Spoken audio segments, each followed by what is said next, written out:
This episode brought to you by How to Write Manga, your complete guide to the secrets of Japanese comic book storytelling. Available wherever fine ebooks are sold.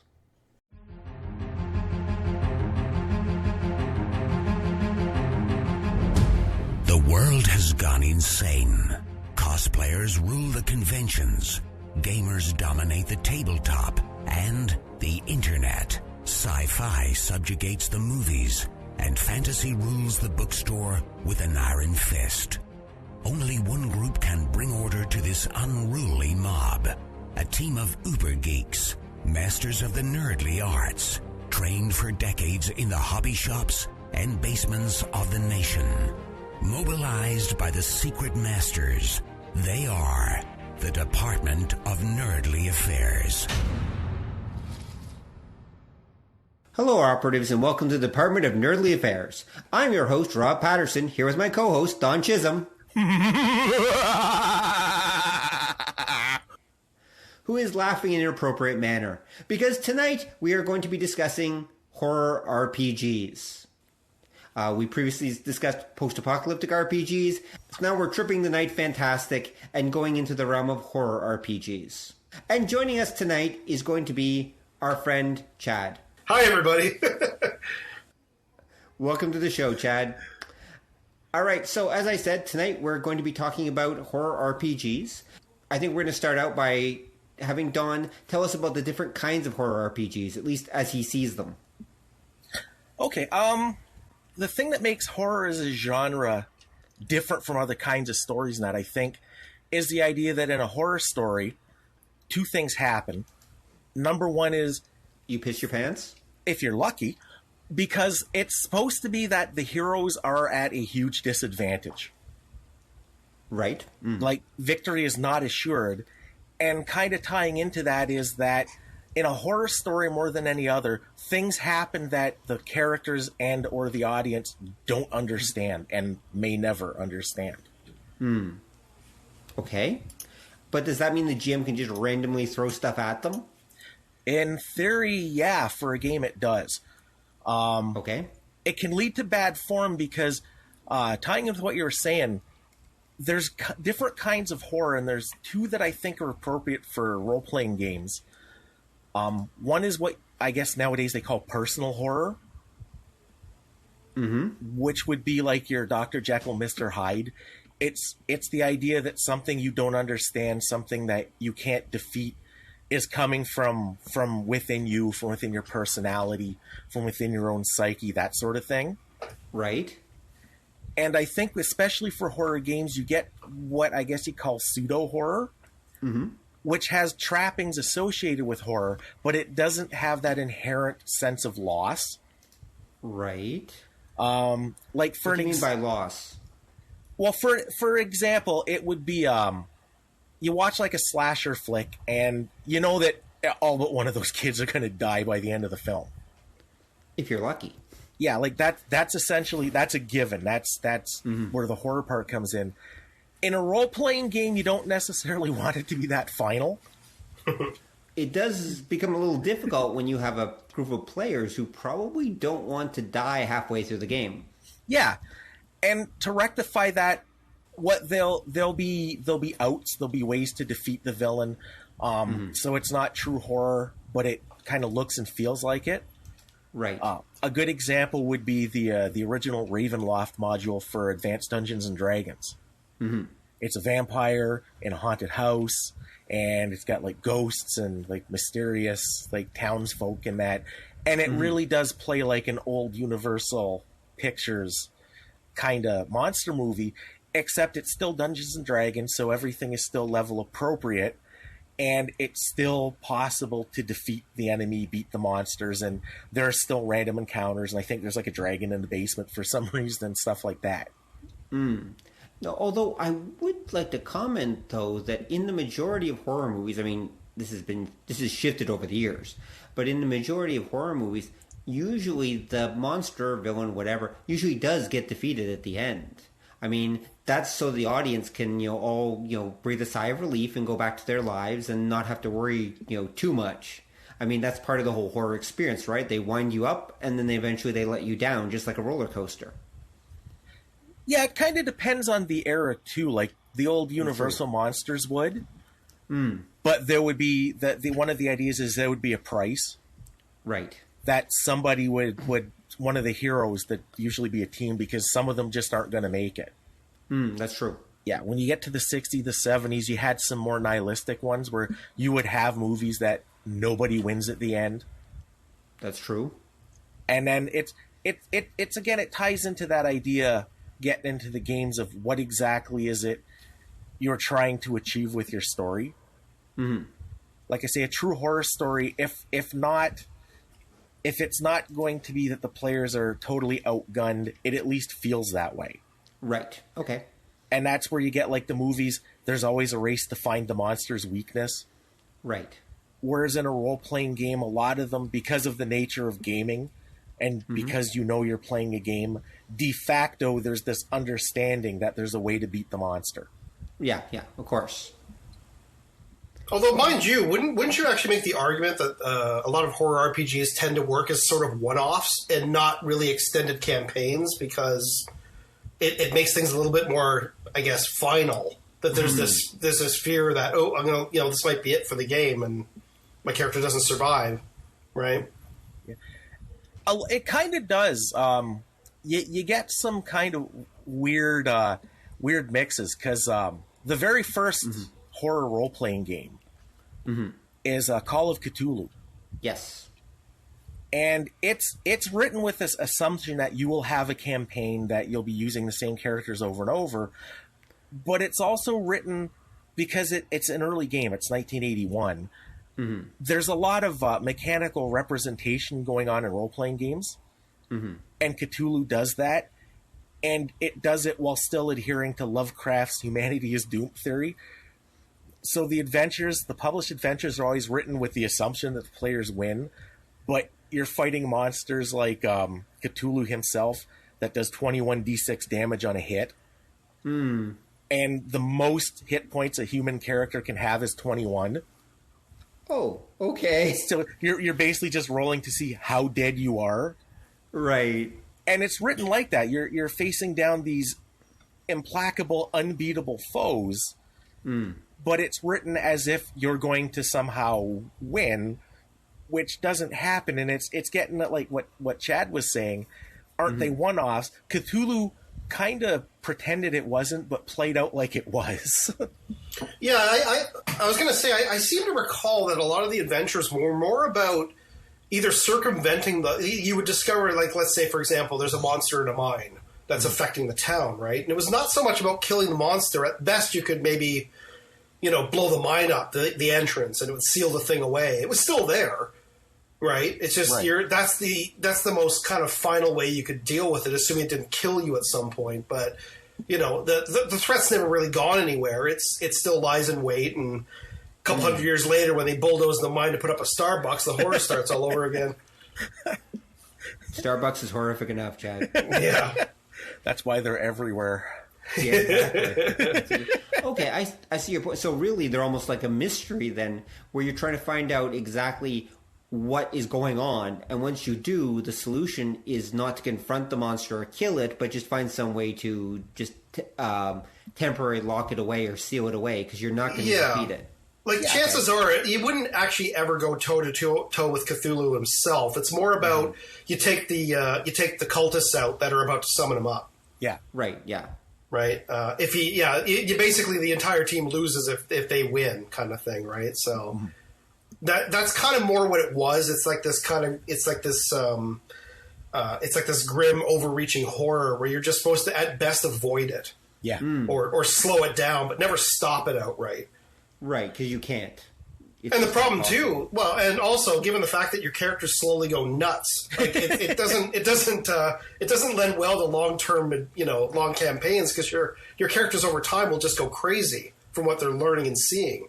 We should probably explain. The original Call of Cthulhu game, I think the original has it too, but definitely the ones later editions have sanity points. Yep. And your character starts with a certain number of sanity points, and they slowly lose them as they encounter, the unknown and horrific things. And so what happens is that your character will slowly go insane, and they'll slowly develop all these problems that will come as your sanity gets lower and lower and lower.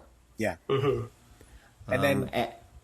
Now, was there a way to get back sanity points? I know there's no way to get back health points in the original Call of Cthulhu because they expected you didn't need it. You either lived or you died. But was there actually a way to get back sanity?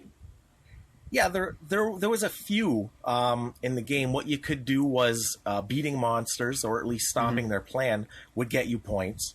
Oh, okay. If you mastered a skill, like if you got a skill up, I think it's like 95% or higher, that would give you points. Okay. There was you could go for a psychotherapy. Yeah, that makes sense. Because most Cthulhu groups had always paid to have one or two guys that took psychology and psychoanalysis, depending on the edition you're playing, at a decent level, because they could treat the rest of the group, because the game was set in the 1920s. The 1920s sanitariums weren't the greatest of places. No.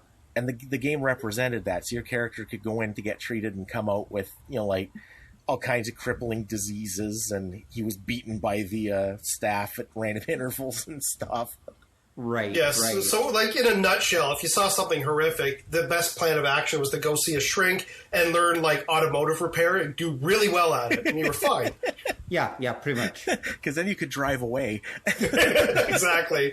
That does give you a certain sense of power. I can understand that, actually. Because that's the weird thing. That game, I remember, was sort of set up that, like, it was more of just like a courtesy to go, okay, if you do run into Cthulhu, here's what his stats are. And it's ridiculous. You're not kind of meant to. It's like, it's like fighting Godzilla. It's like, I throw a punch at Godzilla, and I'm like, okay, roll 1d6. Now he attacks back, and you just put, like, this bag of dice on the table. That's pretty much it. It's true, but there's always an exception. We played the hell out of Cthulhu back in the day, and it was one of Doak's characters. He called him Ernie Sick because rolling up stats, his Constitution, I think, began at a 5 or a 6, and it uses the same scale as your old Dungeons and Dragons. So 9 is average, 18 is the max, 3 is the minimum. Oh, so he was what, 6? Yeah, so he was not off to a good start at all. But that character wouldn't die. Oh. And it was like, and I ran it because it's supposed to be a horror game, and it's supposed to be, like I said, that idea that everything is frightening, and the frightening comes from, man, if I do anything, my character's gonna get killed. And that guy, he wouldn't, at the end of the campaign, I think he was down to a Constitution of 2. And that's not his hit points. That's his base Constitution. Like, that's below, like, human minimum. But he wouldn't die. He always just barely made his, like, sanity checks and that. And he wasn't doing good, but... I have just enough juice to keep my lungs and heart working. Yeah, basically. So it's possible. Wow. It's entirely possible to and we ran it as a campaign, but like Chad was saying, it kind of becomes one-offs, and we had the players group form an association, and they bought this house that became, like, I forget what they called it. So when characters would die, new characters would be people joining up to this research group, and when the entire group would be dead, they would bequeath this house and everything in it a couple years later to another, like, whole different group. Right. Because as I recall, one guy got turned into a giant worm, and 10 years later, when somebody else inherited the house, that giant worm killed off half of that new group in the first encounter. Oh, wow. Great. Welcome to Cthulhu. Oh, yeah. Yeah, I think you were right.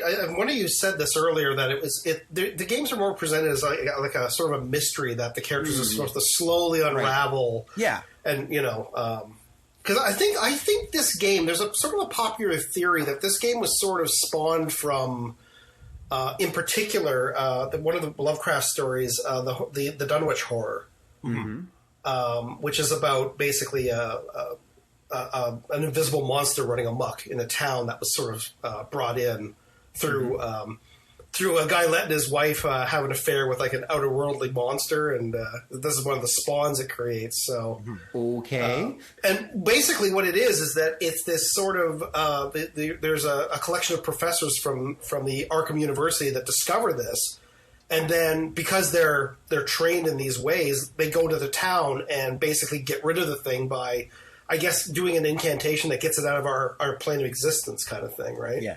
Mm-hmm. It's one of the rare Lovecraft books where the heroes kind of win.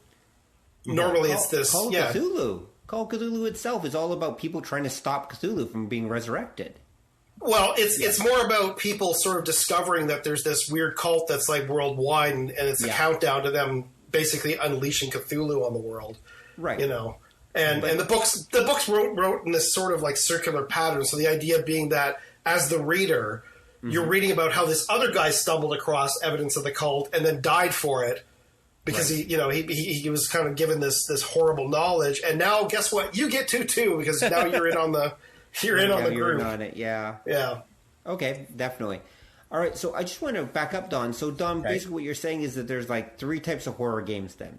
There's horror, where the heroes are outgunned and don't really understand what's going on, and it basically tends to play like a mystery. Yeah. There's psychological horror, which is like the kind of like the self horror, where the monster is you, it's something kind of within you, etc. Yeah. And then finally, there's I guess the monster hunting stories, the ones where the heroes are basically meant to go out and kick monster butt, sort of. But the monsters not just cannon fodder though; they're actually really dangerous and scary. But they have weaknesses, and you can kind of exploit that.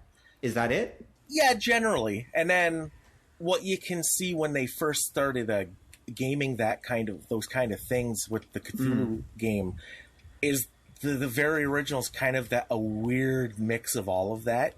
Yes. Yeah, that's true, because you have the going insane, you have the horror, and there is some of the semi-horror going on there as well. Some of the monster hunting stuff is happening there. Yeah, because we used to play and where I used very few of like the top end monsters, I guess you'd say. It'd be like the minion level ones that you could actually maybe do something about. Oh, I was gonna say one of the other things too that happens with Cthulhu is Cthulhu mythos is a skill that you pick up during the game. Mm-hmm. And that's kind of the skill that lets you do research and find the monster's weaknesses. Mm-hmm. But your level of that skill subtracts directly from your maximum level of sanity. Right. So again, the game has that weird... It maintains true horror in that even when you're winning, you're still losing. That there's that sense that you can't ultimately win the game. Right. And it also kind of takes another idea, and this goes with what Chad was saying about how the Dunwich Horror story works, that it's designed that every encounter is supposed to be like a unique thing. Mm-hmm. And as a game, you're not constantly throwing like hordes of things at the players. Right. Well, they wouldn't last if you did. Yeah, and it's not the kind of setting that you'd have that. It's kind of made so that you savor what's going on, I guess, would be the way of explaining it. Okay. Makes sense. Yeah, you were enjoying the small, limited, but dangerous horror, and you're just kind of going through it. Yeah, it makes sense. Yeah. Okay. All right, so, well, we discussed Call of Cthulhu. Was there anything else anyone wanted to say about it before we move on a little bit? Nope. Not really. For me, it's always the strength was just the I guess the mythos and the creatures, because it wasn't your typical vampires and werewolves, and you know what I mean. Yeah. It was like stuff that made almost no sense, right? So you really were going up, as you were saying earlier, that there's a fear of the unknown. And like you're going up against things that literally there's no point of reference for them. It's like, okay, it's this big worm and it's got like a second head on it, and that's got tentacles, and then one of those tentacles is holding the sword, and okay, right? I just can't go, oh, it's a mummy. Get me some fire, Yeah, exactly. It's funny you say that, because there was an old comic in the 4th edition one. They had this little section of like little gag comics, and one of them was Call of Cthulhu is the only game where the game master can put a miniature of the monster on the table and the players still don't know what it is. Right. That's true. That's true. Yeah, that is true. Now, ironically, the second horror RPG, just to move on, was Bureau 13, Stalking the Night Fantastic, which is actually a horror comedy game. It's kind of more of the monster hunting thing. It's meant to be there's like horror, but there's meant to be a little bit of a humor element to it as well. Yeah. So it's almost like Men in Black, but with monsters. Basically. Yeah, pretty much, actually. So it's R.I.P.D. Yeah, pretty much. Yeah. I mean, Bureau 13... Don, I thought we agreed that we weren't going to talk about R.I.P.D. You did it too now! Oh my god. Rob, don't say anything! Right. Anyway, so the thing is, Bureau 13 is, the Men in Black. I mean, Bureau 13, that's what they are. They're just monsters instead of aliens. That's basically what they are. They're there to be they're a police force, basically. Well, okay, they're the X-Files, I guess. If the X-Files were more competent and, what would be the correct term, aggressive about dealing with the creatures, I suppose. Well, Bureau 13's a little, you're on the right track, I think. Mm-hmm. It falls into that third category, that monster hunting, where even though the monsters are tough, you may kind of have a chance. Right. Bureau 13 is very, if you're familiar with non-slasher flick 80s direct-to-video monster movies, that's what it is. Okay. Because it has a lot of wackiness. It does have some comedy. There's a whole lot of, if you know the gaming in it, because Richard Tucholka was one of the old school game designers. So there's a lot of in-jokes for the gaming industry in it. Right. And it has the Tri-Tac combat system. Oh, God. Yeah, which is it's incredibly realistic, freakishly detailed. Takes a million years to master, where it breaks down like the body into grids. Right, yeah. And you know exactly where people were hit. Yeah. So it's every single inch. Yep. Yeah. And so it's very bloody as well as what you're saying. Yeah, it's again, I would say it's coming from that Call of Cthulhu representing what's going on, old school game kind of thinking. It takes it a little like in some new places, because again the horror is more personal. It's not like Cthulhu shows up, doesn't notice the group, you die anyway. It's the weird monsters eating children in the small Midwestern town, and you show up with like your scanners and your weapons, and it's a fight, but it's one that you might possibly be able to win. Right. Here's an interesting question. Does Bureau 13 predate Ghostbusters? Let's see. It came out in 1983. What year did Ghostbusters come out? Not the game, the actual movie. I thought it was 84, but keep in mind that it was also based off of a television show. Sort of, kind of. Very, not really? Loosely. Yeah, there was an old 70s TV show. It was two guys and a gorilla. And a gorilla, yeah. That Ghostbusters, yes. Yeah. I didn't and then it got turned into a cartoon. Well, yeah, it got turned into a cartoon. Well, yeah, because the Ghostbusters film had to go to them to get the legal rights to the name. Yeah. Right. Which is why when there was a Ghostbusters animated series, they had to be called the real Ghostbusters, because legally they weren't allowed to use it or some weird thing. It was some legal kerfuffle. Yeah, because that was Filmation. That was Larry Storch, as I recall, starred in that. Okay. But that would mean the Bureau 13 does predate Ghostbusters, even though they're effectively doing the same kind of thing. Yeah, kind of. Sort of. I mean, Bureau 13, but I could say it's probably closer to Men in Black. Yeah. Like it's a weird organization, right? Yeah, it is. Yeah, it was formed after the Civil War by the U.S. government. That's what Bureau 13 is. They're this weird branch of the U.S. government everybody's kind of forgotten is there. Right. I read one or two of the novel versions. I never actually played the game, but there were some novels that had Phil Foglio covers, so I read them. And there was also, in the game, like, your characters could do stuff like use magic and stuff like that, too, right? Yeah, it was tricky, but in theory, yeah. Right. Okay. So Bureau 13 was followed in the horror game chronology by Chill, Adventures into the Unknown in 84. Woo! Which I still say is one of the best horror games ever written. And why would you say that, Don? Chill is one of the first games where it's still the old school role-playing game representing what's going on thing. Mm-hmm.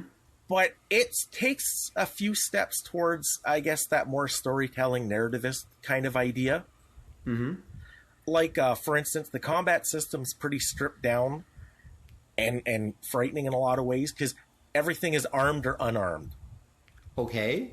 And when you get hit, you take wounds and you lose stamina. At 0 stamina, you pass out. Okay. So like a critical wound, I think, is like 6d10 damage. Mm-hmm. And you've probably got 50 or 60 stamina, so that does a lot. The only thing that changes if it's a critical wound from like a punch, from an unarmed attack, you'll end up taking, I think it'll be like a light wound. Right. Whereas if it's an armed attack like a gun or a knife, it's a true critical wound. And in order to die, you have to lose all your stamina and have a critical injury. Okay. That's one way to do it. Yeah, and it's more the feel of the combat, and a lot of what they do represents that it's this idea of feel. The same thing with the horror genre.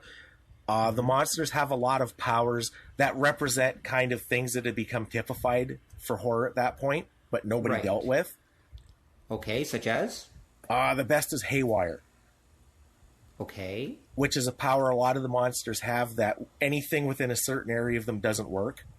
Oh, okay. And that's why you can never start your car, because the monster activates his Haywire power, and now your car won't work. That's cool, hilarious. And that would extend to modern day why the cell phone can't get a signal. Yeah, and there's stuff like that. If you've ever flipped through it, it's basically Hammer House of Horror, the role-playing game. That's hilarious. That's what I'd always heard, basically. Yeah, it's kind of the Hammer role-playing game. Yeah, it's up 60s or 70s style horror movies are very much what the game is like. And it's really good. It plays really quick. It's easy to learn.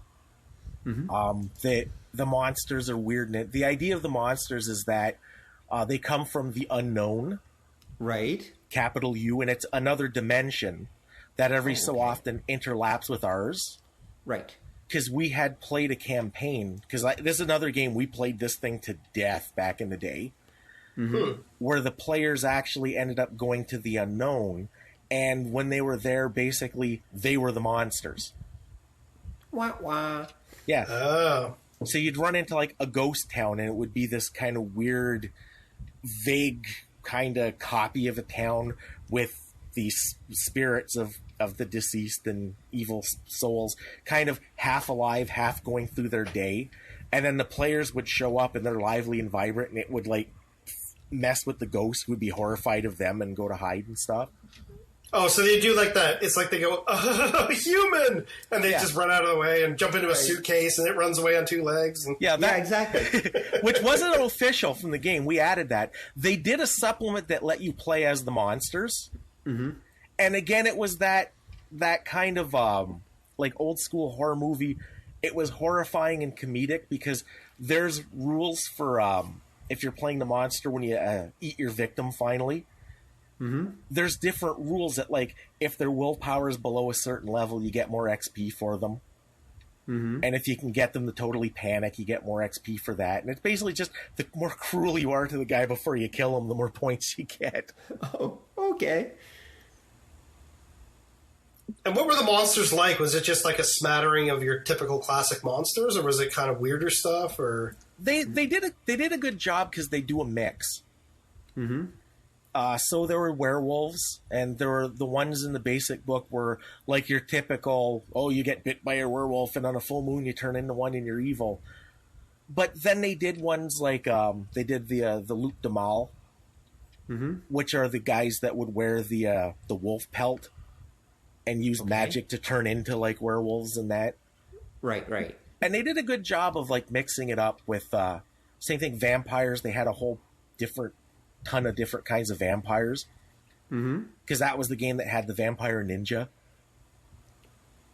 Okay. That what he did to drain your blood is he'd catch you and then just rip you in half and then just tap you like a keg kind of thing, and that's how he fed. He didn't bite you or nothing.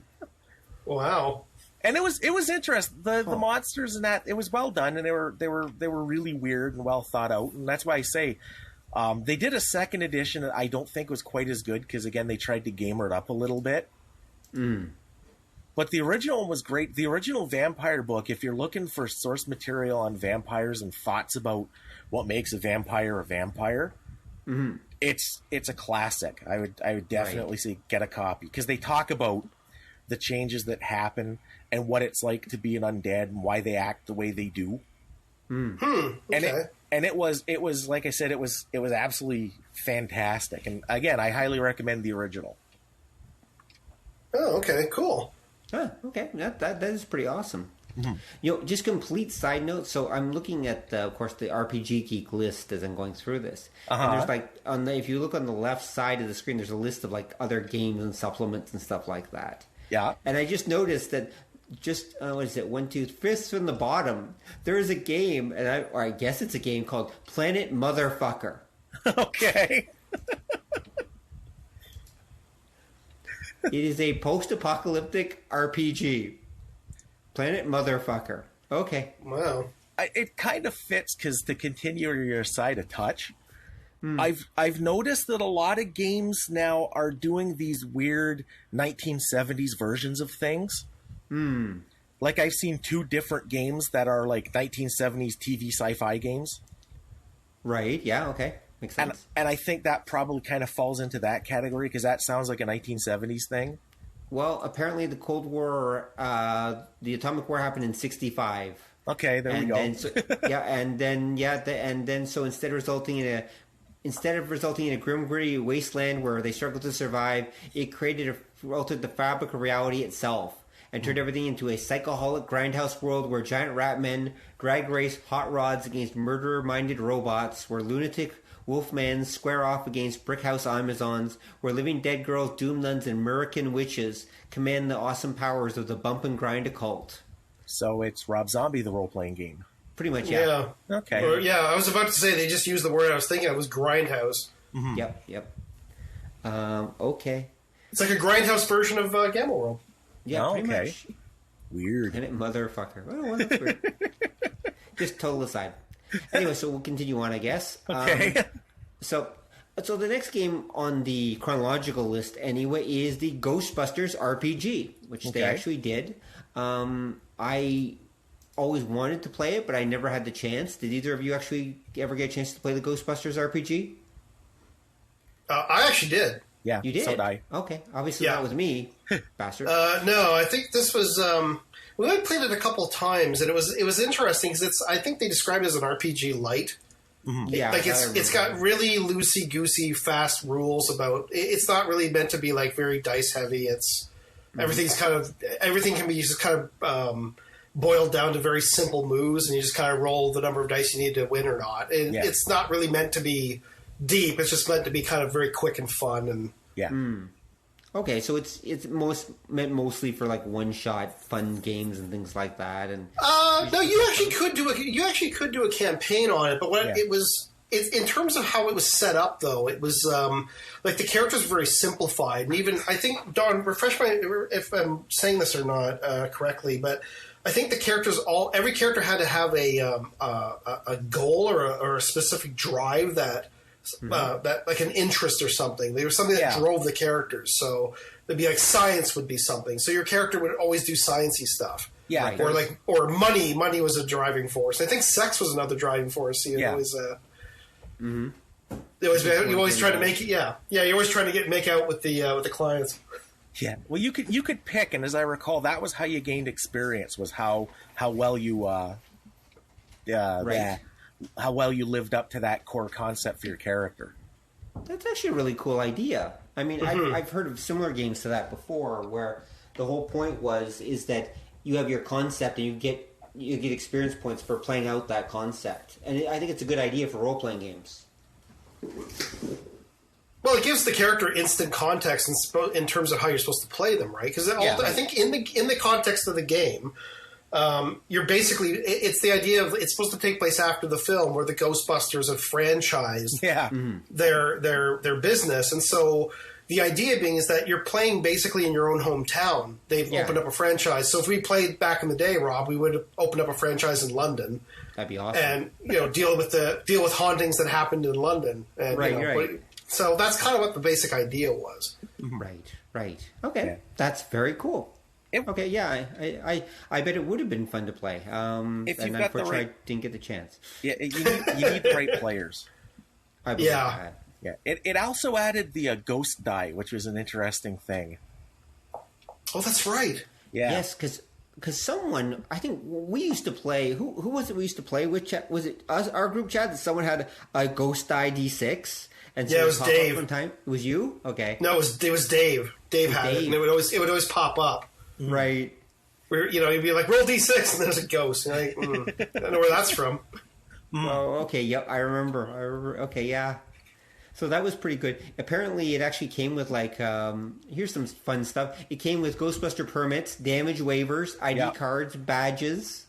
Yeah, there was a shitload of last paper. will and testament. Yeah.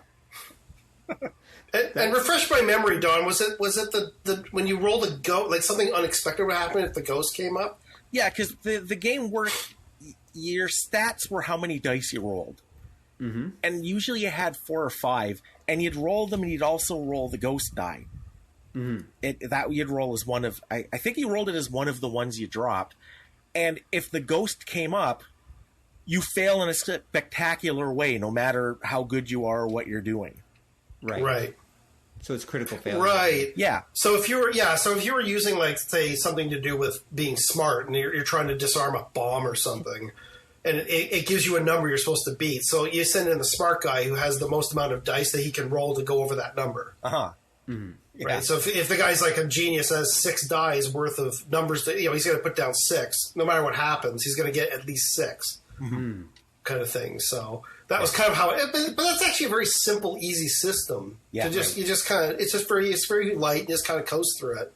Yeah, there were some specifics like damage and like trying to capture ghosts. There were actual mechanics for, but they really weren't that much more difficult. Right. No. Yeah, it wasn't bad. It wasn't one of my favorite comedy games. But yeah, it was definitely playable. I was going to say, Don, is that another category? Is the sort of comedy horror? It could be, because again, it sort of bridges that gap that you're kind of preordained to win, but it's going to suck to get there, I guess. Right. yeah, I can see that. Because that's what makes. Oh, I was going to say what makes comedy horror is that idea that you can't die. Yes. Usually, if you can die, it's usually if you can die, then that takes some of the fun out of it. Yeah, I can. Well, I think you can also deal with the problem in an unusual way that you know what I mean. Like I remember in the Ghostbusters role playing game, there was a specific adventure where there was in a high rise where a new floor that never existed suddenly opened up, and there was a loud ghost party playing in it the whole time. Yeah, and they would actually give you like ways for this adventure to end, and one of them is literally convincing the guys who own the building, they're not much of a threat, they're just kind of loud, and it's only at night, so don't worry about it.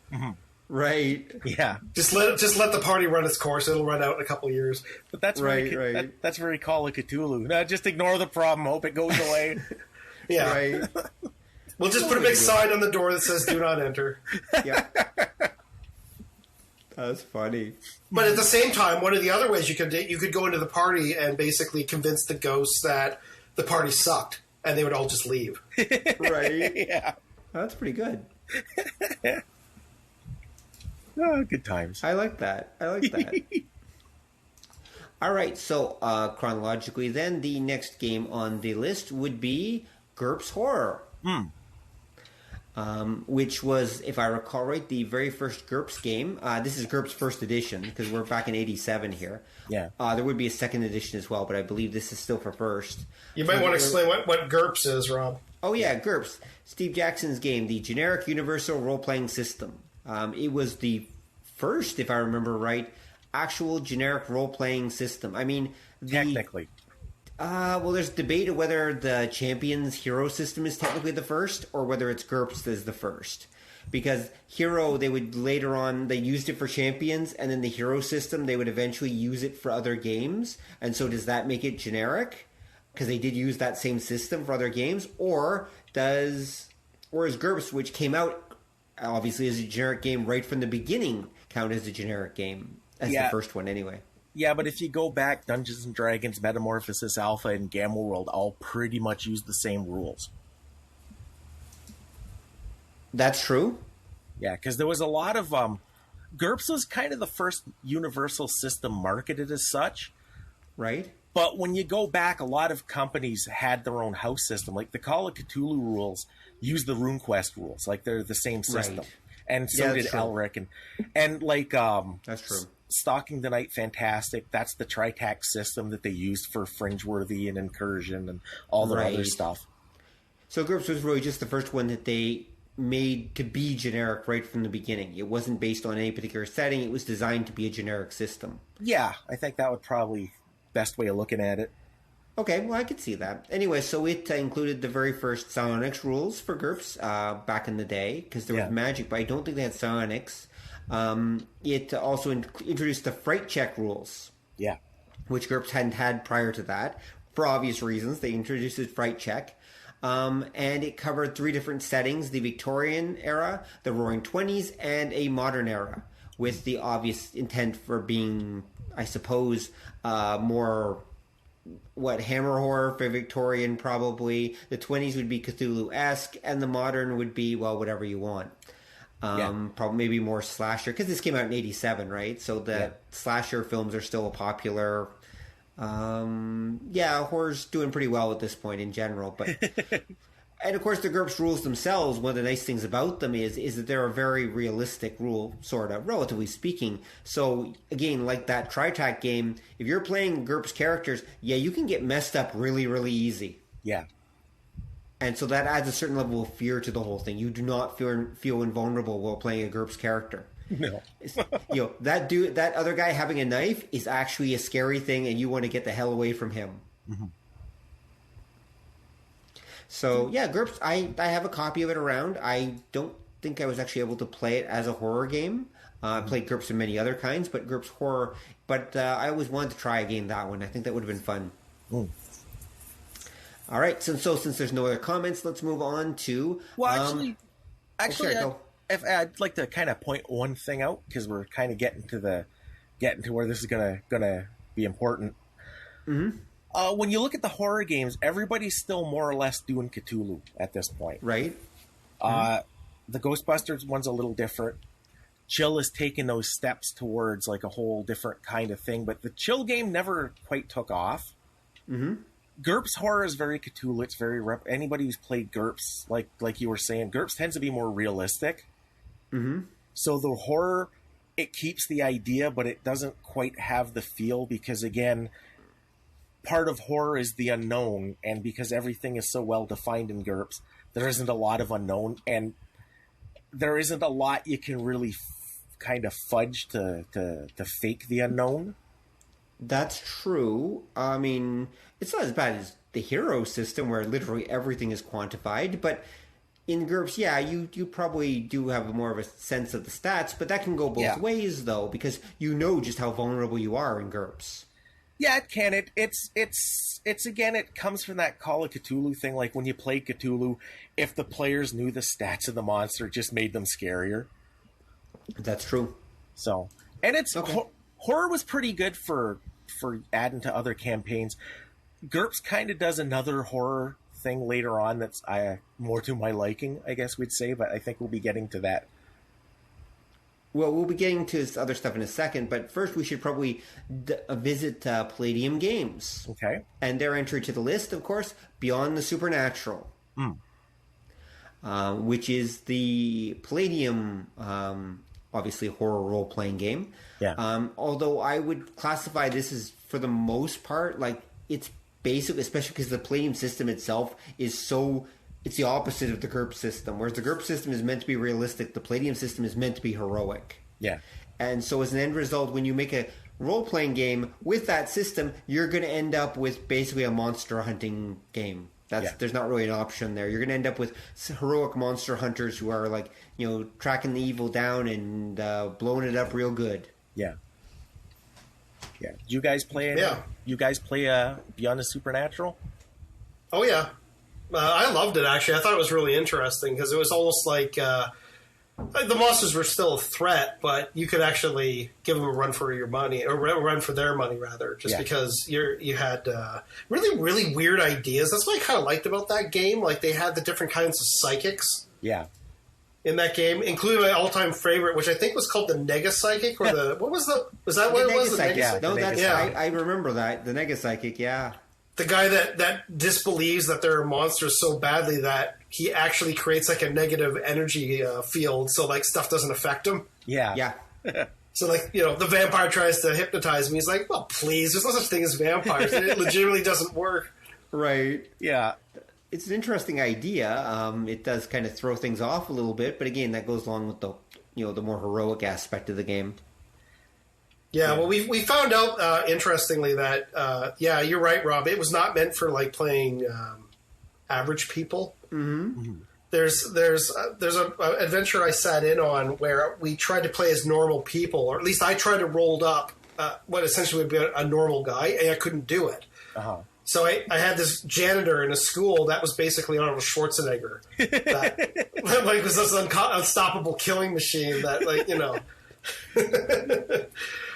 But that's because the game was not designed for. You're supposed to be like literally super heroic guys fighting monsters. Yeah. So it was not meant to be the bigger horror that is encompassing in on you. You can take this stuff on easily, right? Well, so, yes and no. If I remember right, wasn't the original adventure that either comes with it or something like that? You're supposed to be playing a bunch of 14-year-old girls.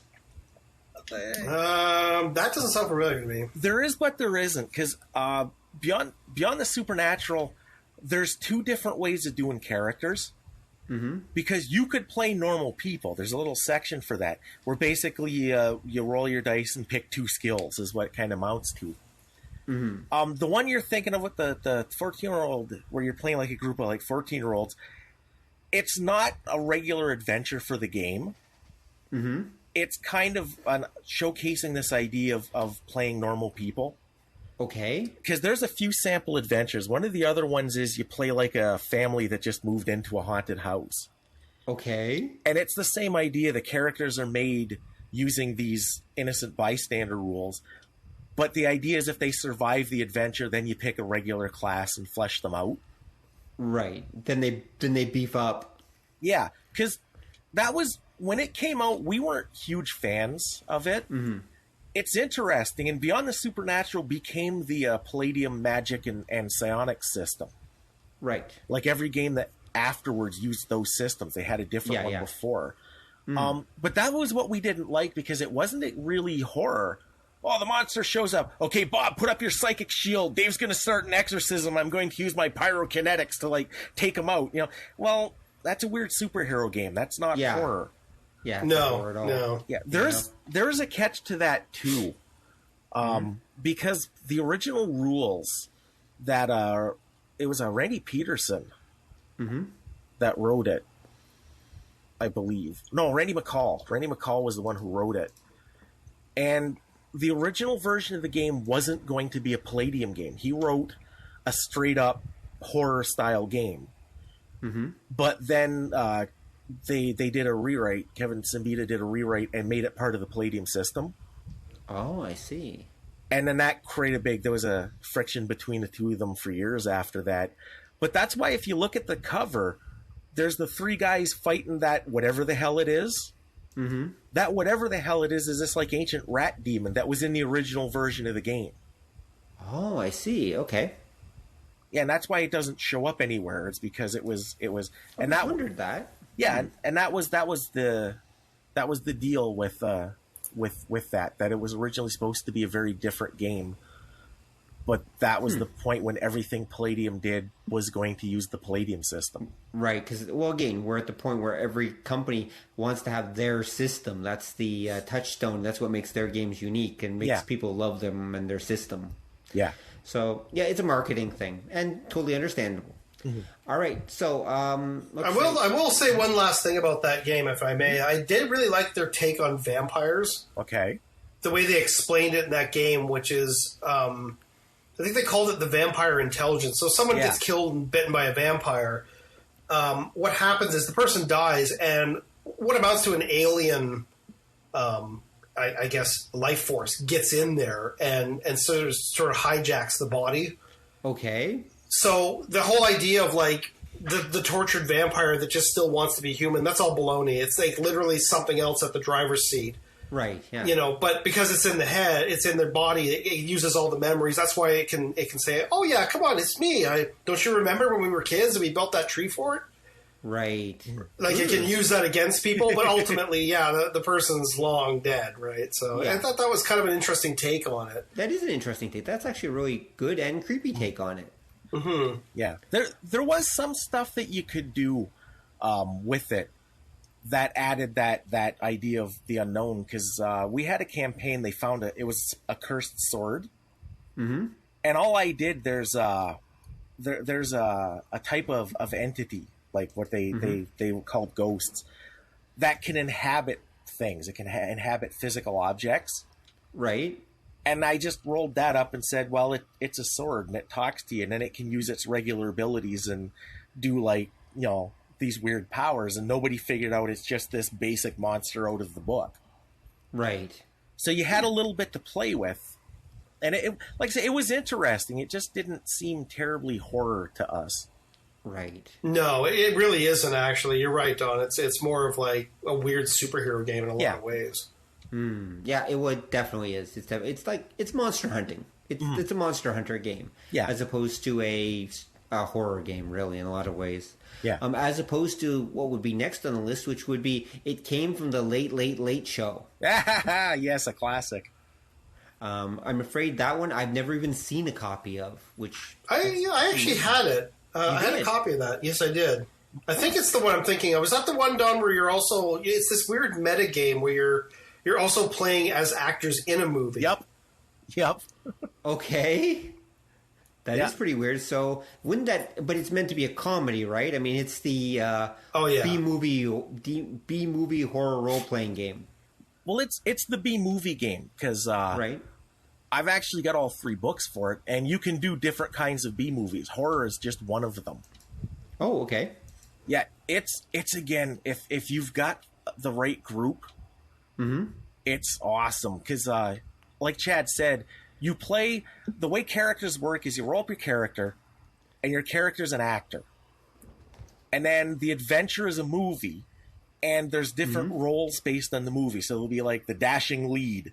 And if you've ever played it, it's from Stellar Games, who also did Nightlife, which will be coming up.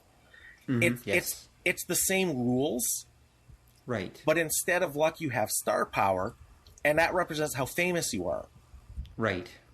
And whoever's the most famous gets first pick at which role they get, and then you work your way down. And each role will have different things, because there's rules for coaching, right? So if you're playing like the Western game, everybody gets like pistol at 20%. If you've got more already, you keep that. But if you don't have it at all, then just for that adventure, you get it, representing that you were coached how to play a cowboy. And then during the game, you can do stuff that's part out of the adventure. So if the monsters come and eat my character, I can make a fame check and insist on a rewrite so my character escapes. Right. You can do the grindhouse thing where you can have like a reel of film missing. Right. And do just like the movie, we're all trapped. Oh, we barely escaped with our lives, That's awesome. Yeah, it's really delicate though. Like as Don said, if you have it really only fits a very specific mindset of player that are going to get it, because this is a game where like imagine running. If you cross it over with Call of Cthulhu, you could have a scenario where you convince the director that Cthulhu doesn't look real enough, so they take a break. Yeah. And in that time, you use that time to build like the anti-Cthulhu device, Right? And then convince the scriptwriter to put it in the movie. Okay. Yeah. It's really, like I said, it's meta. It's incredibly meta, that game. Like, it's meant to be. Mm-hmm. Right. So it's its greatest strength, but also it's weirdly its biggest weakness, because if you have someone that can't operate on those sort of dual levels, it just becomes confusing. Right. Yeah, it would be. Yeah. Well, that and you kind of bring your own fun, because it's like the Ghostbusters game that you need participants who are witty and quick and willing to run with stuff. Right. But that's a comedy game in general. Problem is that you kind of need people who are funny for. Well, you need one guy who isn't, and then the rest of the group is funny, and that's what makes it work.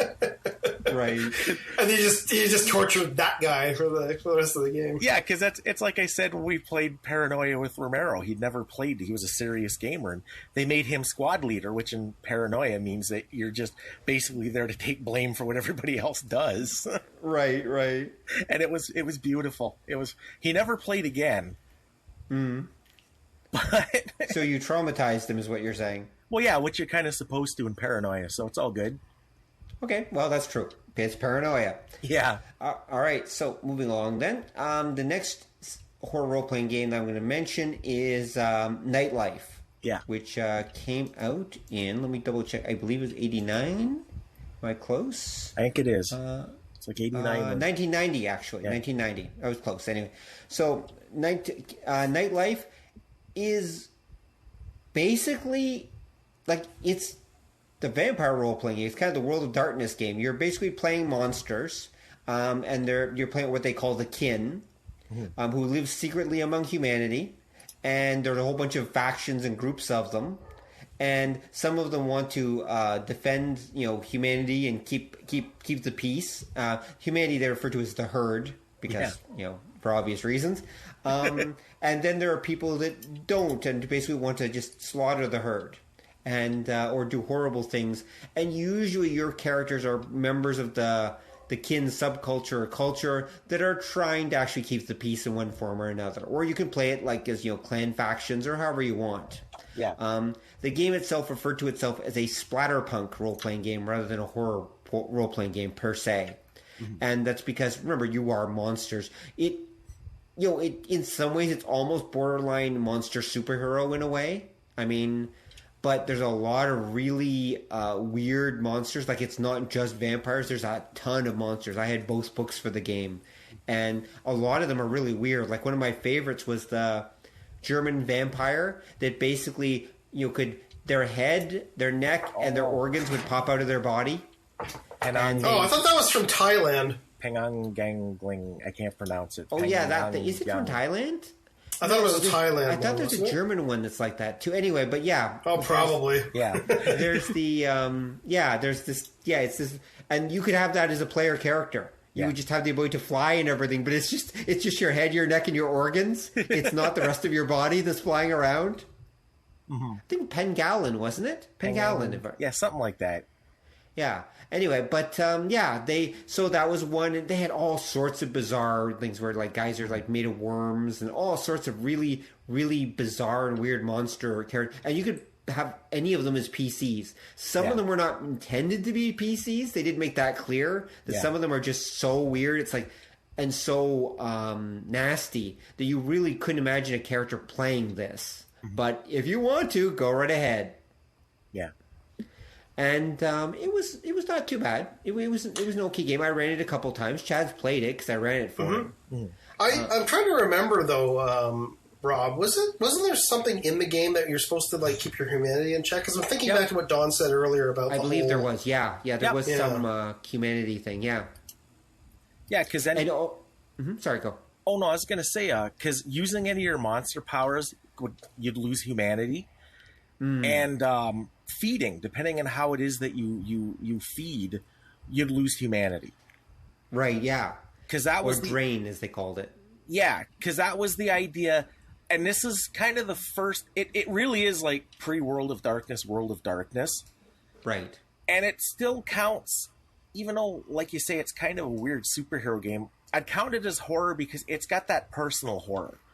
That it's that idea that, yeah, I can do all these great things and I've got a responsibility to protect people and that, but there's this steady cost, and the way it works is the humanity cost for so many things was so high that, yeah, if your character slipped for a minute, like, you were done. You start down this like road of madness and monsterness really quick. Yeah. So that kept it from being a superhero game and kept it a little more horror. Yeah. Okay, makes sense. It was another one I liked, and by the way, there's like 5 books. Oh, are there? I only had like maybe 3. I had 2 or 3 because there was a monster. I have the original book. Yeah. There's one was called Kinrise, which is the post-apocalypse. Which is the post-apocalypse. There's also the monster book. There's like a supplement. I don't remember what it's called, but there's a supplement that goes with it. Yeah. There's the magic book. Yes, there is, which I actually did have. I did have the magic book. Oh, apparently I had more books than I thought. There's the city book, which covers a bunch of different cities. Okay, that I didn't have. And there's a big campaign adventure. That's really disturbing. Seen it, but I did.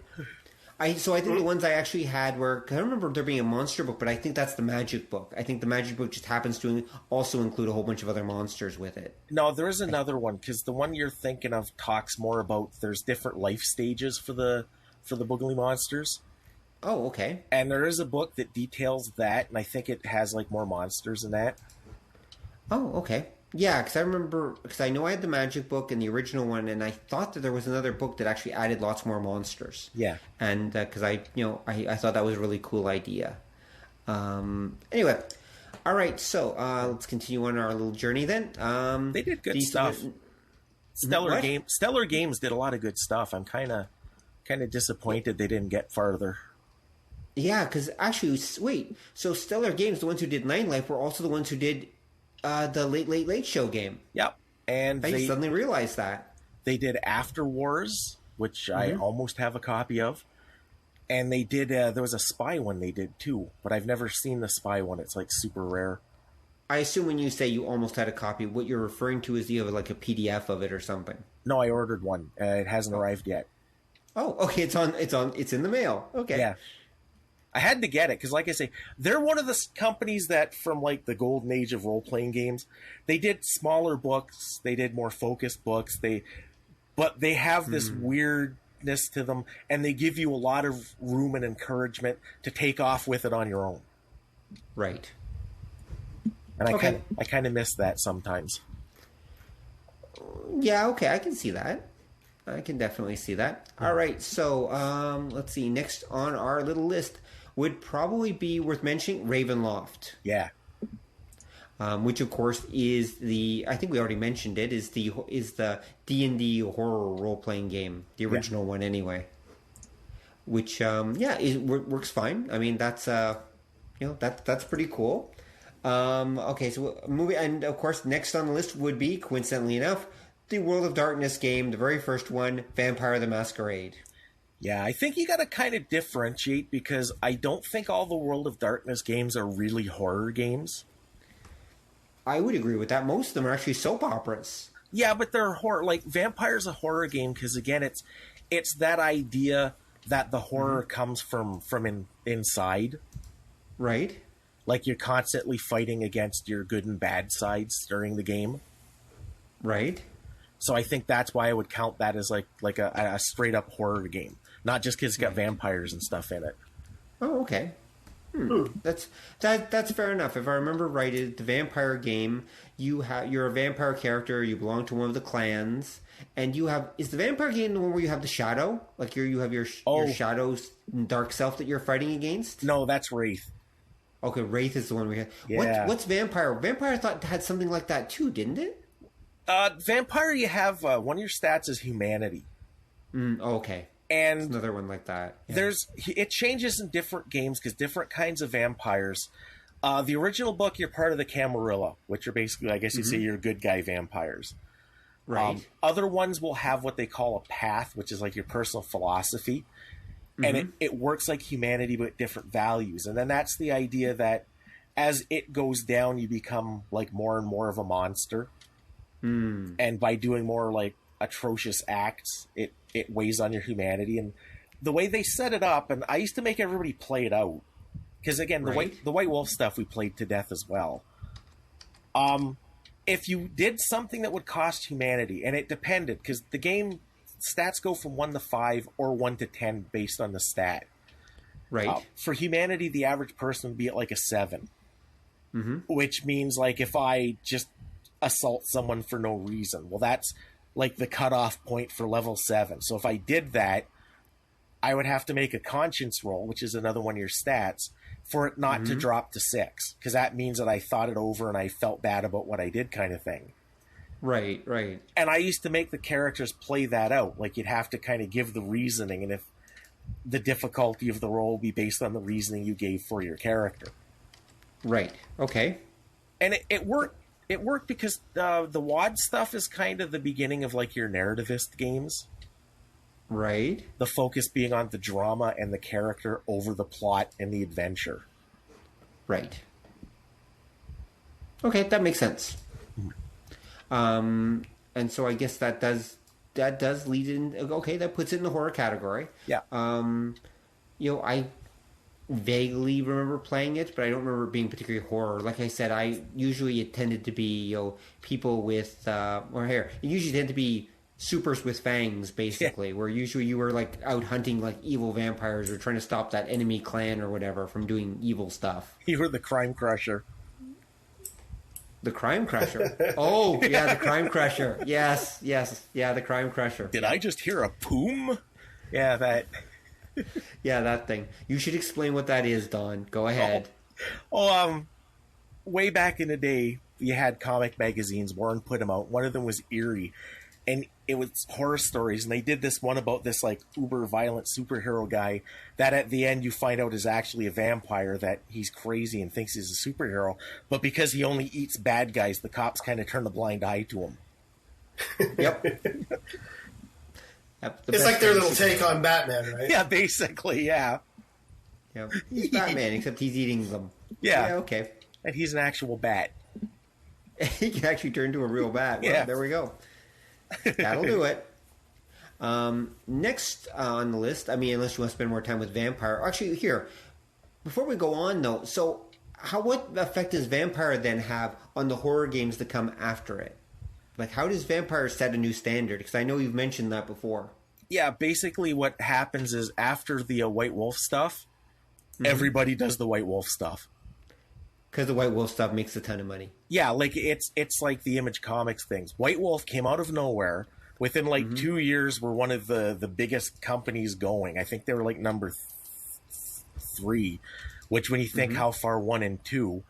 like our number 3 is pretty good, and they were making all the money, so everybody just said, I think what happened in one hand is everybody said, let's do that and make money, and on another hand, because they went kind of the goth emo route, it brought a new audience into gaming. So you had all of these people who weren't terribly interested in having their 5th level, whatchamacallit, take a torque wrench to the evil dragon of Underdark. Like it didn't matter. They were more into the my tortured existence stuff.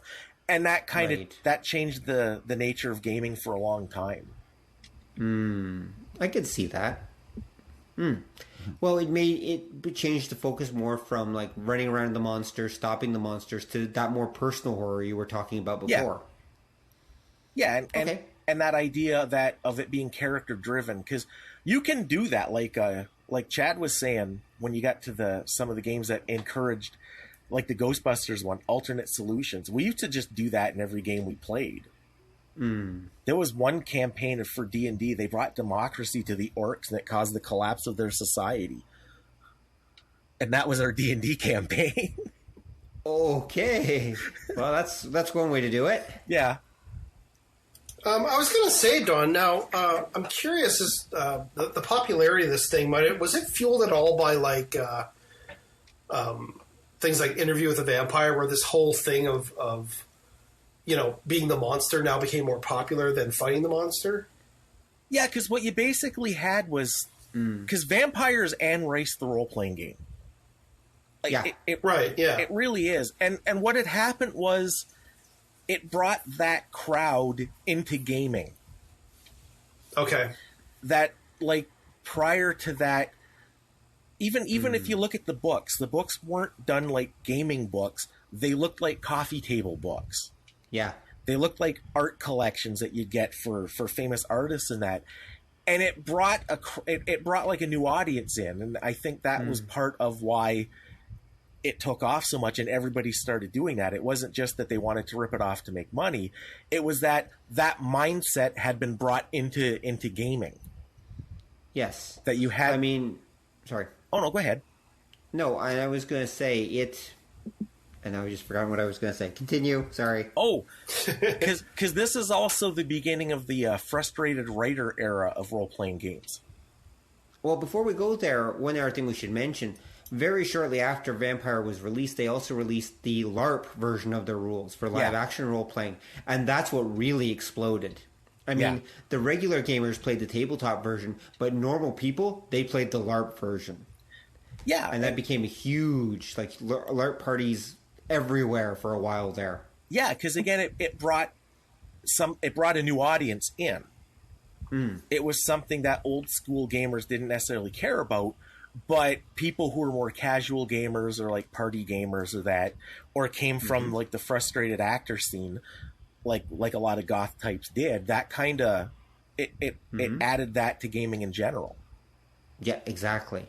Because like I say, the frustrated writer thing, you started seeing, because the White Wolf stuff would have these little mini stories in that to illustrate different parts of the game. After that, everybody did that, and I remember games that it would just be like a collection of short stories that the rules seemed tacked on as an afterthought.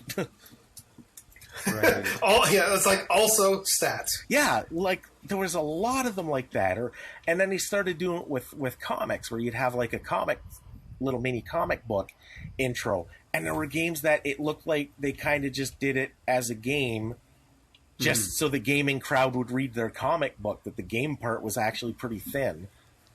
Well, I think the idea was, remember that Vampire made a ton of money in many different ways. I mean, there was technically there was a Vampire TV show at one point. It didn't last very long, but one that was actually made. There's actually one running right now called The Vampire Diaries that is basically Vampire the Masquerade, the TV show, too. I think it's been on like a decade, but there was an actual Vampire the Masquerade one for a while with people hissing at each other. Yeah. But anyway, that's not the point. The point is, this is the point where people realize role-playing games could make money, and you could also sell them as licensed properties to other mediums as well. And I think that's what you're talking about. There was that too, because you had little bits of that before. That was a big thing. Like Dungeons and Dragons got licensed for everything back in the day. Yep. There were other games that you'd see like around this time too. The Mutant Chronicles came out. That's true. And prior to that, Warhammer 40,000 did well. So companies would try to do games that were role-playing games and war games. Right. Yeah. Because then you could sell miniatures in that as well, and there was a lot of trying to do that, and it worked. Because remember, the beginning of the '80s, you had licensed properties coming into gaming, and towards the end, you had gaming companies that wanted to do that. Right. Yeah. BattleTech was getting licensed out. You were seeing novels based on a lot of different role-playing games. And it was because, the gaming industry was trying to expand outward into other properties. Yeah, and in some cases they succeeded, in some they didn't. Yeah. It was a bit of a mix. Yeah. And also gaming was... also, there was another trend, though, that was going on at the same time. World of Darkness, coincidentally, Vampire the Masquerade, World of Darkness, same thing, basically, came out at roughly the exact same time as a game called Rifts, from the Palladium system, which of course was them doing a weird post-apocalyptic, beyond the supernatural gonzo setting, which we talked about during our post-apocalyptic game. Yeah. That also made a ton of money. And so it ended up spawning a bunch of, we'll call them mashup games, where people took a couple different genres and slammed them together. Yeah. The one that's relevant to this discussion being Dark Conspiracy, which came out the year after Rifts. Sorry, not Risk. The year after Rifts. Yeah, that's another one of my favorites. I know that is, Don. Why don't you tell us about Dark Conspiracy? Like you said, there was a lot of different kinds of mashups. One of the first ones was Shadowrun. That's true. Where it looked like they said, people like Dungeons and Dragons, people like Cyberpunk, put them together. Mm-hmm. Dark Conspiracy was, what if you took Cyberpunk and made it a horror story? Mm-hmm. And it's another one, it falls into that category where I'd say it's kind of pseudo-horror, because you can fight back, you're not always outgunned. Mm-hmm. But it definitely stays to the horror, because the idea is it's a cyberpunk setting, the world collapsed, but it was because aliens and evil monsters were secretly working behind the scenes to cause that. Right.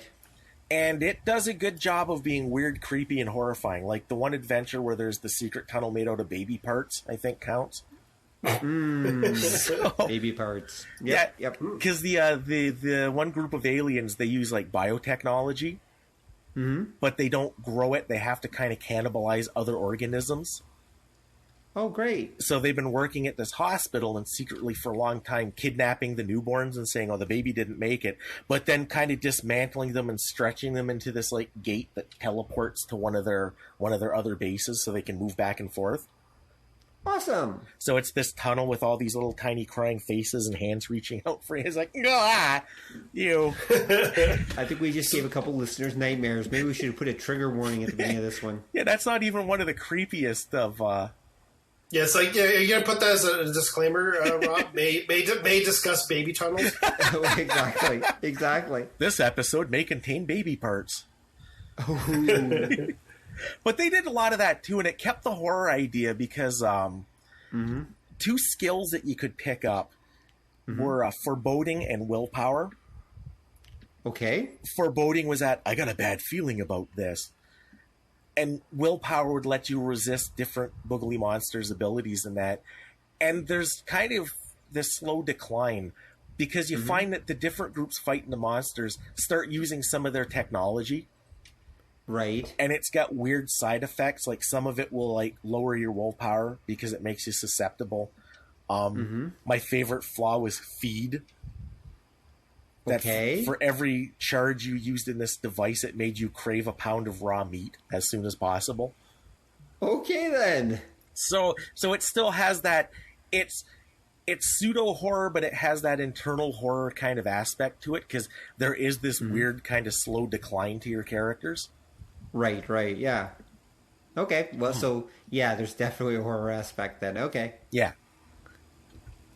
Wow. Okay. So Dark Conspiracy, yeah, a lot of fun. At least that's what you claim. I have never gotten a chance to play it. I think it would be fun to play though.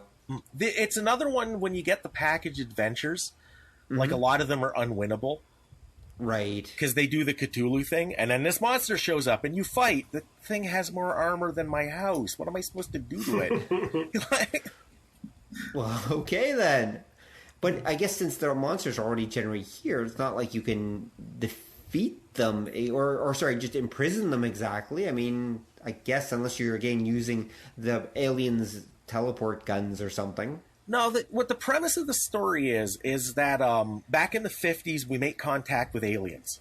And the aliens are advanced, and there's different groups, like species of them, and they have kind of a loose confederation. And Earth governments make deals and get technology from them, and it's generally an amicable kind of exchange. But at some point, and the game never gives you a definite time when it takes place. If you go through and figure out, it's sometime around 2040. Right. So sometime around like 2000, 2010, a mission to Mars discovers this temple. And they accidentally open it up, and that temple is a doorway to like a dimension full of these all-powerful evil demonic entities.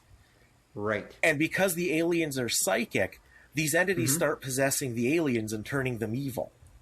Oh, okay. And you find out that things like vampires and ghosts and that, they're real. They're usually a little different from what legend says, but they happen at times in history when the difference between like the evil universe and ours are thin. And something can slip through. But when they open this gate, all this evil rushes into our universe. They take control of the aliens. It emboldens the boogly monsters that are here. And that's what starts them collapsing our society so they can take over. Right. Okay. Makes sense. Well, it's a good way to take over, I guess. All right, and the characters are slowly working to try to stop that. Yeah. Good luck with and good luck to them. Yeah. All right. So from this point on, I mean, there's a number of horror RPGs, but the truth is, don't think I've actually played any of them. So I'm going to just say, if you guys want to look at the list and discuss some that you see on the list that you think are interesting, have at it. Actually, what's the one? It was actually, I just saw it just here on the list. It's the Wild West horror one. Deadlands. I remember reading about this thing back in the day, and I actually kind of reacquainted myself with it about a day ago. And it's such a great idea because I love like Weird West stuff. Like my favorite Western is Valley of Guanji, where it's cowboys versus a dinosaur. Right. It's like, this is something bizarre in it. I kind of don't care, but it's like cowboys are okay, but cowboys and then versus a vampire. Well, now we're talking. And that's what this thing kind of is. But it had a really neat idea to it that it's basically a ritual carried out by the Native Americans to get rid of all those darned English Europeans, and in doing so, they open up a conduit to this kind of darker dimension where it's trying to feed its influence into our world, and basically it needs humanity to get to a certain point of fear. That's what it feeds off of, and once it gets to that point, it just the door opens up 100% and it gets in. Yeah. Right. Yeah. Right. So, so the idea is that this is why, like, it can only right now influence things slightly, but any areas where its influence has really taken a foothold, like the environment changes. So, like, rocks become monsters, trees become gnarled and have faces on them, and monsters start wandering around. So I thought that's really a cool idea for the setting. Right. Yeah, it is. And as a result, some of the foreign, I guess from this other dimension, other materials started coming into our world, which then got reverse engineered into like steampunk technology. So like the technology started upping the ante way faster than it should have. So they're running around with like steam powered engines and like you know what I mean, like cars and stuff like this. It's really weird. Like I think you can have like flying machines, like stuff that shouldn't be around back then. Right. Yeah. But it's been accelerated, and I thought, well, that's kind of a cool idea. That does make sense. Yeah, it's not bad. Because that's Deadlands was a pretty good game. So you played it, Don? I've never played. It's one of the few games I kind of got into after I stopped having friends. Okay. So I've never played that's it. Problem. It is. I've read a bunch. I wouldn't mind running it because I've read a bunch. And yeah, it is a nifty idea because they do all kinds of weird. What do they call? There's guys that die but don't fully die. Okay. Like, do you remember what I'm talking about? No. They're not exactly zombies. They're still intelligent in that, but they're like the restless dead kind of idea. That's something. Oh, okay. That something keeps them anchored to this world. Oh, I see. Okay. So they're just sort of hanging on, but... Yeah, do you remember what they were called? No. Because I remember there was that, and then I thought the idea of how magic worked was pretty good. Right. Because it was based on, like, cards, because it was all, like, manipulating chance and fate and stuff. Okay. I just remember that in the sort of the story setting... the way when this ritual first gets carried out and this conduit opens, the first manifestation of this this change to the world was right after the Battle of Gettysburg ended. Right. Like all the corpses got up and started attacking everybody. And it just started wall rolling, which I thought, oh, that's good. That's pretty awesome. Like, that's the first event. Right. Because that was a neat game. That one was really popular for a while too. Right. Yeah, it was. Oh, isn't there? I think there's a Deadlands computer game too, isn't there? Yeah, there, and I think there are books. And then they did different versions because there's kind of a turn of the century take on it, right? Where the what the hell was it? Because they did have a name for the evil force, but where basically it wins. Oh. And Okay. and they did a campaign on it because I've got like the D20 version of that one. Because Deadlands got adapted to different game systems as well. They did like D20 and they did a GURPS version. Right. But yeah, I can't remember what that was called because it was another one where like basically the bad guy won. Good luck. Yeah. So. I know one game we had sort of touched on briefly just before we started doing the podcast here was that Little Fears, I think it's called. Yeah. Little Fears, yep. Where it's essentially you're playing little kids versus monsters. So, you and your friends are all 8 years old and have to go investigate the noise in the basement. Right. Yeah, that can't go badly at all, can it? Yep. Well, I remember actually thumbing through, like I got a hold of a PDF of the game, and it's just even the game admits, there's going to be some like points that are inadvertently kind of funny, right? Because of the nature of what it is. Like you're going to get a kid with a hammer knocking a monster in the head. Right. Yeah. Yep. It just can't help but be fun. It's just like that's just the nature of what it is, but. But it's almost like it goes back to what we discussed earlier, where the helplessness is really amped up because you are just a little kid. You're not combat trained. You don't have weapons. You're just trying to either outsmart or avoid whatever's hunting you or causing problems. Yeah, right. And that's when you emphasize that definitely. Yeah, and it's the typical thing where the adults don't believe you, and Apparently, there are actually 3 games. That are dedicated to this whole idea of like children versus monsters. Okay. Okay. Little Fears is one. Yeah. There's also one called Grimm, which is kind of like evil fairy tales. Grimm's a little different. And then there's also one called Monsters and Other Childish Things. Okay. That I found reference to, but I don't know if it's. All I know is that it's another children, in peril kind of games. I don't think it's a. Basically your kids dealing with monsters in one form or another. Although you said Grimm is actually a little different. Yeah, because Grimm was it's a D20 supplement, right, and it's not it's kind of horror. The premise is because remember fairy tales are like kids stuff, right? Yeah. And what Grimm is about, it's kind of the adult version of fairy tales because the premise is the characters are basically kids, but you're on the cusp of adulthood. Oh, okay. That you're like, say, you can be like 10 or 11, but a lot of characters will be like 15, 16, going to 17. And it's the fairy tale world that represents that change.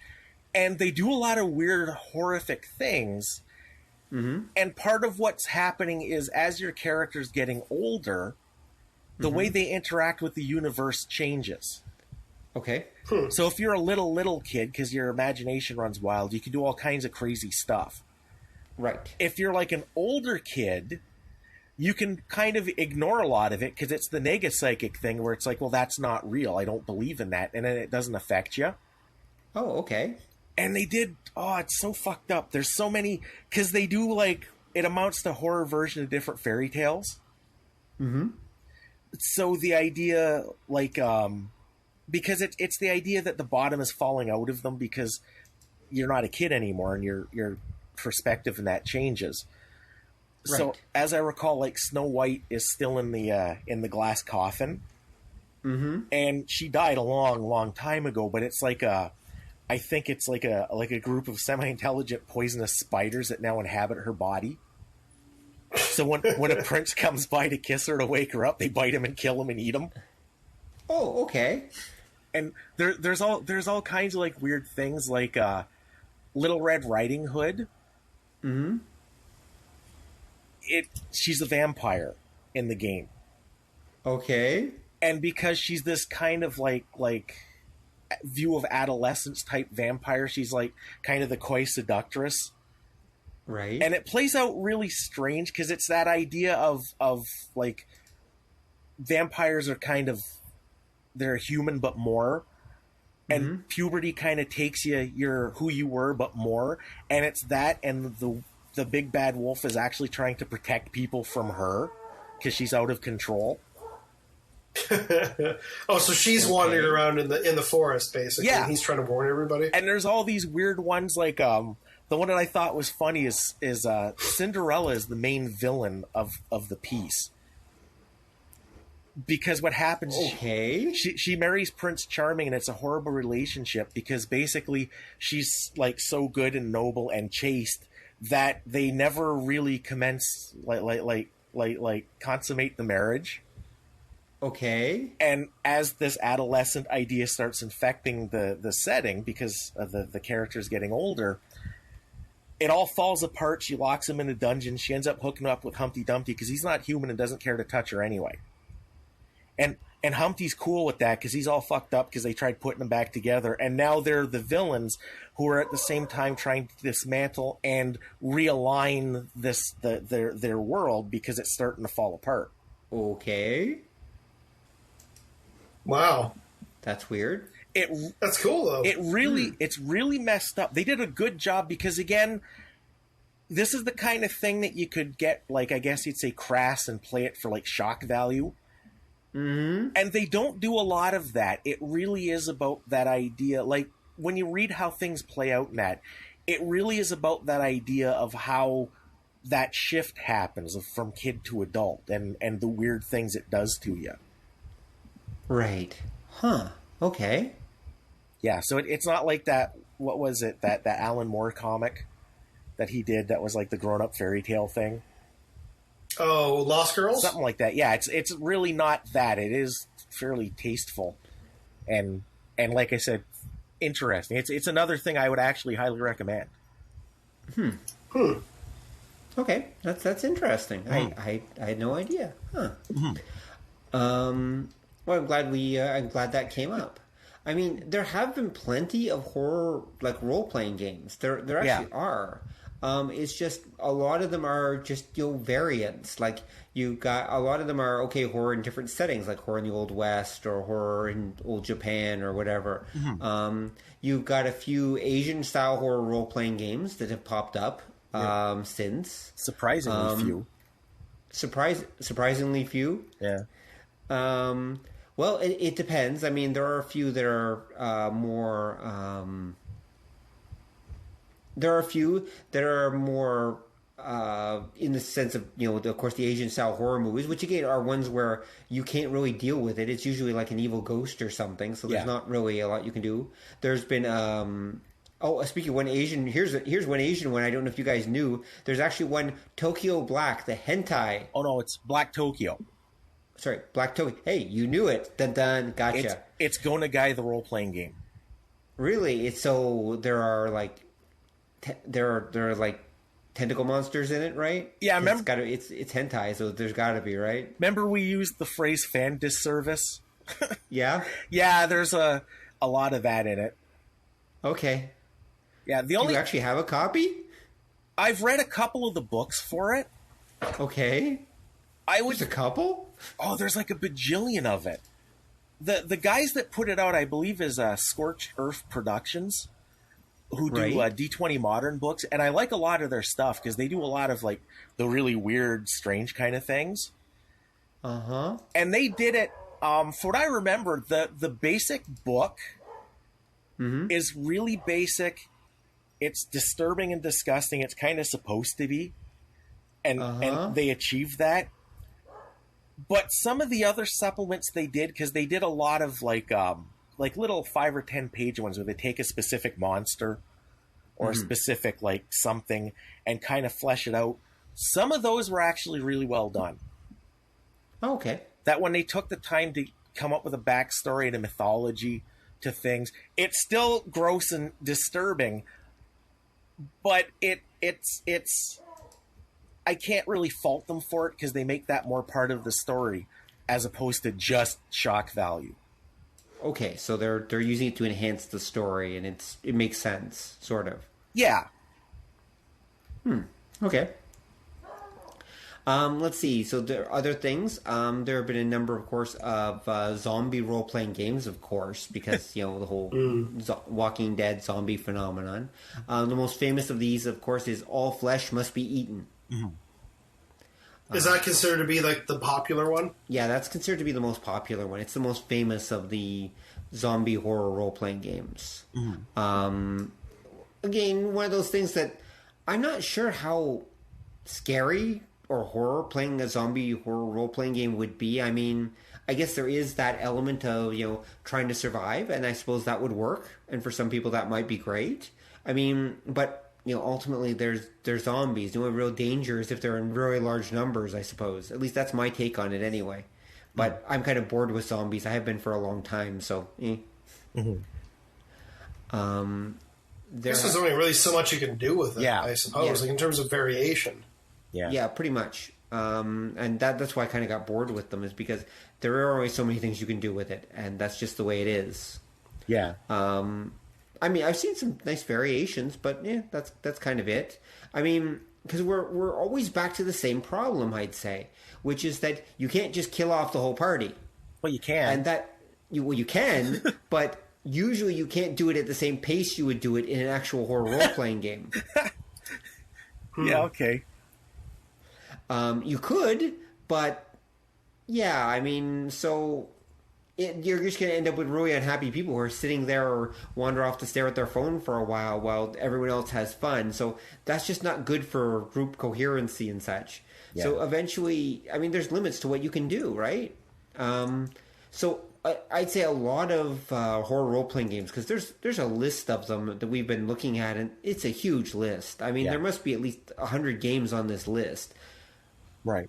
Almost all of which were done after 1990. There's a certain point where the horror role-playing game genre just kind of explodes, and they do tons of them. But they all still tend to fall under Don's categories, really, for the most part.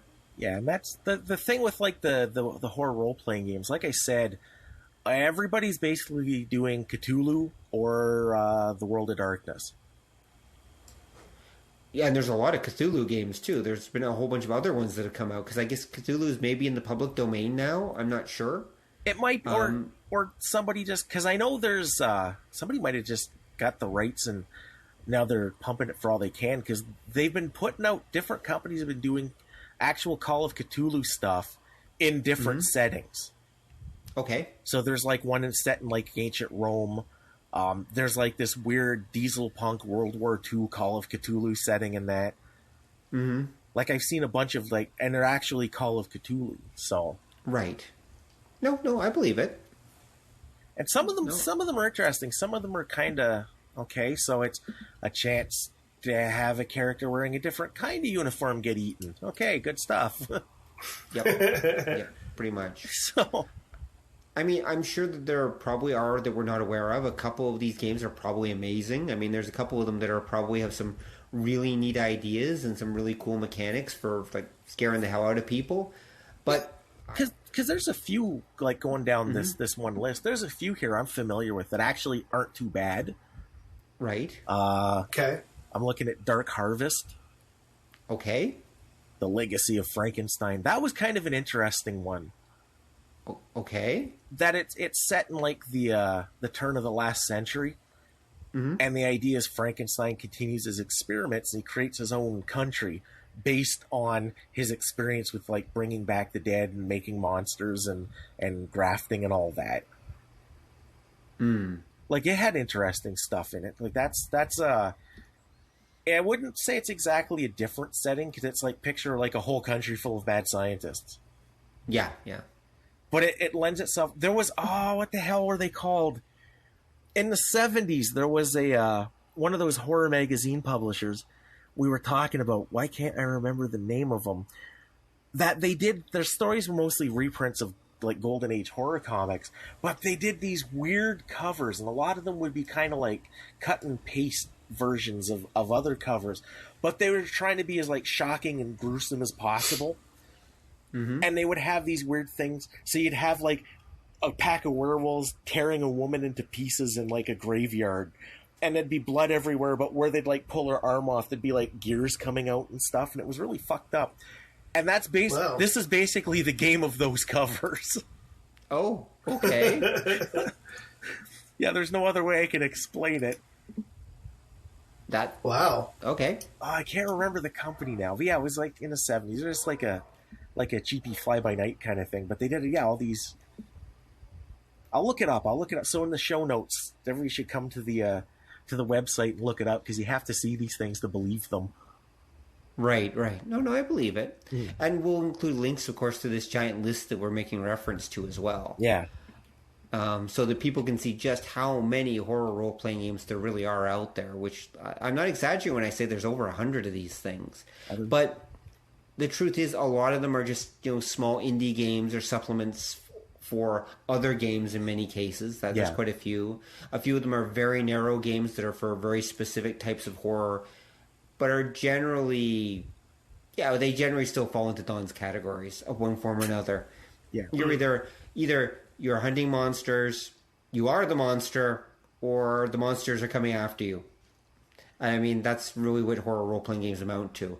Yeah. I mean, it's good that so many people have done them. I mean, that's fantastic, actually. And maybe they've come up with some new approaches as well. I mean, it could be worth looking into, especially if you like this kind of thing. I suppose I'm old school. Again, no surprise there. Where, if I were playing horror role-playing, I'd probably go back and try playing Chill or Call of Cthulhu or something like that at this point. Right. Just because I think there's more fun to be had there, or it came from the Late Show. How about you, Chad? What are your final thoughts? I mean, I enjoyed doing the playing these games back in the day when we did do them. But yeah, it's been so long that it's funny nowadays where people have like access to much more. What's the term I'm trying to use here? Like, there's more tools at your disposal. If you're going to run one of these types of games, like you have now, like say an iPad where you can play like appropriate music or sound effects and stuff. Like, this is all stuff that you couldn't do back in the day, but now it's very easy to. Yeah. And having the sound effects and everything in the music could be awesome. It could really help create an incredible atmosphere for horror role-playing games. Yeah. Well, I remember once, Rob, this was a couple years ago, where you were telling me that you had this idea to play it was like a horror game. So I don't know which game you were going to use to do this. Mm-hmm. But the characters were being hunted by Bigfoot monsters, and you were going to basically use those classic recordings just to freak them out. Yeah. And that would be awesome. I think I just, it was an idea. I didn't get into the actual running stage, but yeah, I was going to use some, and of course you've got all the classic recordings. You've got, the sound of like heavy breathing and stomping in the woods all around them and everything like that. I mean, if you use that properly, that could be really fun. I mean, you could really scare the hell out of a group, especially when the characters are stranded in the woods with this thing wandering around them.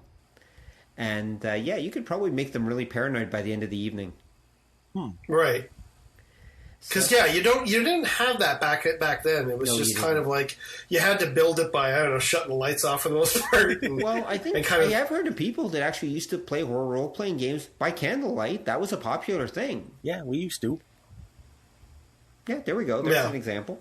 And I'm sure that totally worked. I mean, if you're playing in the evening, you're playing by candlelight. I mean, that would be great. Mm-hmm.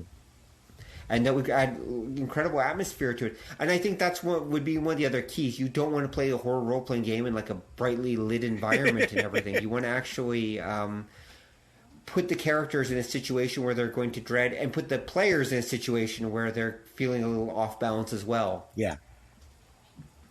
Just so everyone can have that wonderful horror experience, because that's what you want in the end, after all. You want that roller coaster ride. You want a situation where, it's going to build and build and build, and there's going to be ups and downs, and people are going to freak out and not sure what's up. And you want a situation where, in theory, the best option would be the players are all jazzed and kind of wired by the end of the game. Yeah. Mm-hmm. Because they're just so wired about having to survive all this stuff and get through it, or not, as the case may be. Yeah. So, Don, final thoughts? Yeah, I think horror is one of those things that kind of translated sidewaysly to role-playing games. Mm-hmm. And I think it's another one of those things to really get the most out of a horror game. It's another genre that like comedy. You need the right kind of player. Because Right. you need, like you say, it's about building that atmosphere. You need the kind of player that can get into the character a little bit more and let go of the mechanics a little bit more at the same time. Okay. And that's Makes sense. It does, and that's where I think a lot of horror games kind of fall into that pseudo horror thing, because they're still appealing to the gamer in the gamer. Right. So there still has to be that there still has to be that way to out strategize like the monster. Otherwise it's not fair, and a lot of people, like I say, Right. need that sense of closure and accomplishment to their game, which horror doesn't necessarily. Yeah, horror does not necessarily give you that. No. I mean, you want to have some sense that you won, I suppose. But then again, horror can, if you do get through it, you can have a really good sense of accomplishment. Especially if you've played Call of Cthulhu. If you got to the end, that's an accomplishment. It does, and that's why for say running it, you really do have to be willing to do horrible things to the player characters. Because to get that I think is the key for playing, like, say, Cthulhu. It's like, we made it, but you lost, and the city is gone, and everybody died. But we made it. Shut up, And I think that's that for the game master. That's the challenge, is being willing to let things go to the point where something comes out and goes, group's done, because that keeps that integrity to it. And I think that's an excellent point to end this session. So thank you, Chad, for joining us. Hey, thanks for having me. Thank you, listeners, for tuning in and listening to our little discussion of old school horror RPGs. I'm afraid we're not that knowledgeable, about the last decade or two of horror RPGs. But maybe some of you can write in on the website and let us know what your favorite horror RPG is, if it's not one that we mentioned. Let us know what's good. Drop by obeythedna.com and check out the show notes and leave a comment. We'd really love to hear from you. So, good night, folks. Stay safe.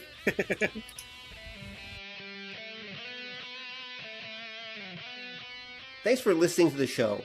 If you'd like to hear more or join the conversation, come visit us at obeythedna.com. You can also find us on iTunes or whatever fine podcast site forgot to lock their back door. So until next time, remember that to master the nerdly arts takes time, practice, and enough Coca-Cola to drop a rhino. See ya!